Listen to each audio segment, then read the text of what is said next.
Madaxweynihii hore ee Hirshabelle Cali Cabdulaahi Cosoble ayaa dood ka keenay go'aan dhowaan uu maamulka gobolka Banaadir uu ka hirgeliyay magaalada Muqdisho kaasi oo sare loogu qaadayo bilicda caasimadda. Maamulka gobolka Banaadir ayaa waxa uu ganaax lacageed ku soo rogay xoolaha baadida ee iska dhex socda magaalada caasimadda,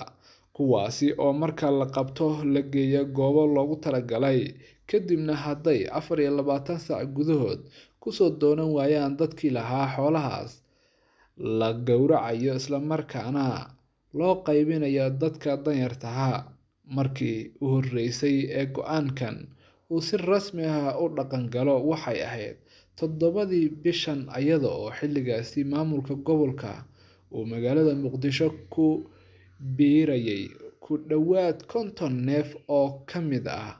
lo'dii laga soo qabtay wadooyinka magaaladaasi. Haddaba madaxweynihii hore ee Hirshabelle Cali Cabdulaahi Cosoble